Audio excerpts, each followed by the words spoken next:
कर रहे हैं। लॉगरिथम भी एक इम्पॉर्टेंट पार्ट है। इसका जगह जगह थोड़ा कैलकुलेशन यूज हो जाता है, केमिस्ट्री में भी आ जाता है कभी कभी। ठीक है, तो लॉगरिथम जो होता है, the common logarithm of a number is the power to which 10 must be raised to obtain that number. ठीक है, तो यहाँ पे लॉग जब हम लगाएंगे तो उसमें जो हम बेस लेते हैं वो 10 लेते हैं। ये हमारा कॉमन बेस है। बेस कुछ भी हो सकता है, 2 भी बेस हो सकता है, a भी बेस हो सकता है, 3 4 5 बेस कुछ भी हो सकता है। जो ऊपर सबसे कॉमन बेस है, जो सबसे ज़्यादा यूज होता है, वो आपका बेस 10 होता है। ठीक है, जैसे कि आपको कोई पूछता है कि आपको log 1000 की वैल्यू निकालनी है, कितनी? log 1000 की। तो 1000 का मतलब होता है 10 का क्यूब। तो आपको एक चीज़ तो याद है कि आपको log में बेस क्या लेना है? 10। तो आपको निकालना किसका है? 1000 का। तो 1000 आपका नंबर हो गया, है ना। 1000 वो नंबर हो गया जिसका आपको log निकालना है। तो आपने log जो लिया है टू द ये बेस उसकी 10 है और टू द पावर कितना है? 1000 है। ठीक है, तो अब यहाँ पे 1000 को मैं क्या लिख सकता हूँ? 1000 को मैं लिख सकता हूँ 10 का क्यूब। क्या लिख सकता हूँ? 10 का क्यूब। जब भी आप देखें, जब बेस 10 है और रेस टू भी 10 है, बेस 10 है और रेस टू भी 10 है, 10 रेस टू का मतलब क्या होगा? इसके ऊपर 1 भी लगा दो तो कोई फर्क नहीं पड़ेगा, क्योंकि 10 रेस टू 1 का मतलब 10 ही होता है। तो अगर log जिसका बेस 10 है और रेस टू भी 10 है, उसकी वैल्यू क्या आती है? 1 आती है। ये आपको ध्यान रखना है। तो यहाँ क्या है? log बेस टू 10 है और रेस टू क्या है? रेस टू है 10 का क्यूब। तो अगर आप इतना पार्ट देखें, log बेस 10 और रेस टू 10, तो ये क्या देता है आपको? 1।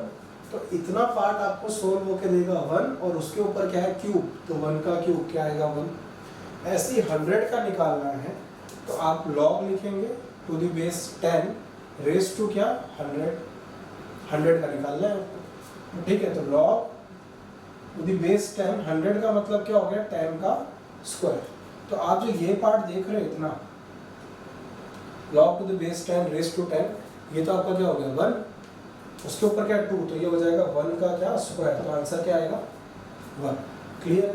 तो ये तो था कुछ इंपॉर्टेंट पार्ट। अब इसके कुछ रूल्स हैं। रूल्स है मीन्स वो रूल्स भी देख लेते हैं। ठीक है, तो ये आप याद रखिएगा।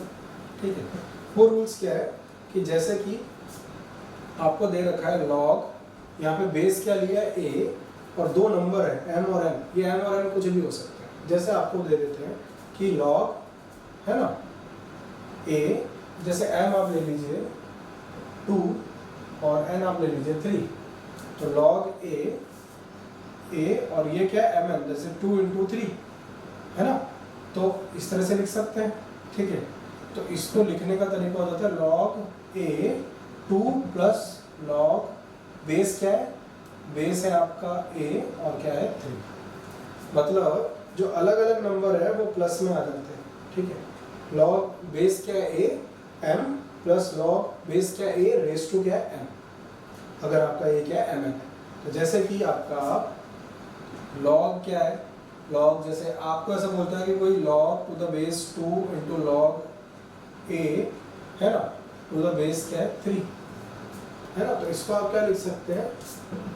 log a, बेस a है, और ये क्या हो जाएगा? 2 × 3, तो log a, और ये क्या आ जाएगा? 6। ठीक है, तो इस तरीके से ये आप कर सकते हैं। और भी बहुत सारे एग्जांपल्स आपको मिलेंगे। जैसे कि आपके पास अगर आपको कोई सिंपल ही बोल देता है कि log a b, ऐसे कोई बोल देता है, log a b का मतलब हो जाता है log a plus log b। ठीक है, ये इसका मतलब हो जाता है, ये इसी का फॉर्म है। अब दूसरा है log जिसका बेस a है m/n। m/n कोई भी नंबर हो सकता है, तो वो हो जाता है log बेस क्या है?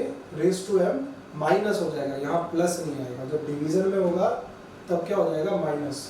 तो log to the base m raise to n। तो यहाँ पे जैसे कि ऐसा कोई बोलता है 2/3 और कोई बोल देता है इसका log 2/3। log 2/3 की वैल्यू क्या हो? log 2/3 की वैल्यू हो जाएगी log 2 माइनस log 3।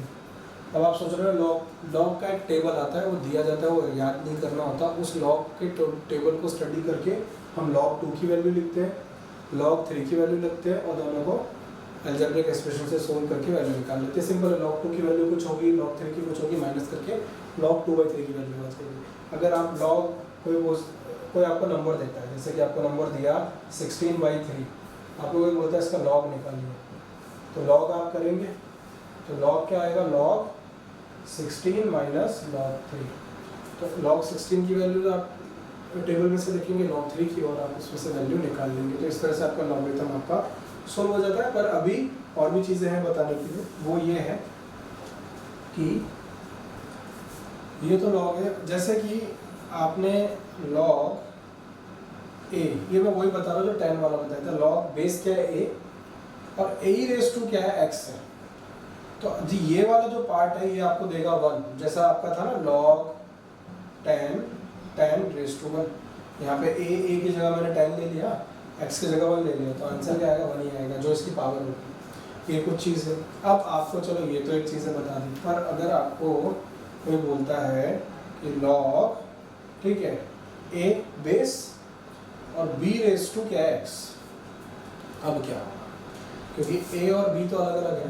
तो अब कुछ नहीं होगा, ये जो एक्स जो पावर है ना ये आगे आ जाएगा, ठीक है, फॉर्मूला बता रहा हूँ, और ये लॉग ए और क्या हो जाएगा, बी हो जाएगा। क्लियर है, समझ में? जैसे कि आप इस तरह से करिए, लॉग ये मैं 10 लेता हूँ, 2 लेता हूँ और उसका क्यूब कर देता हूँ। तो यहाँ पे मैं बता दूँ, ए आपका 10 है, बी आपका 2 है और एक्स आपका 3 है, अगर मैं इसके रिस्पेक्ट में देख रहा हूँ, ठीक है। तो इसका मतलब हो जाएगा एक्स मतलब क्या हो गया 3, लॉग बेस आपका 10 और बी क्या है आपका 2, बी क्या है आपका मतलब 3 इंटू लॉग 2। लॉग 2 की जो भी वैल्यू होगी टेबल में से देखने के बाद, तो टेबल मिलता है, ठीक है, बहुत सारी स्टैंडर्ड बुक्स के पीछे दिया भी होता है। लॉग 2 की जो भी वैल्यू होगी उसको आप 3 से मल्टीप्लाई कर देंगे तो आपको इस पूरे एक्सप्रेशन की वैल्यू मिल जाएगी। क्लियर है?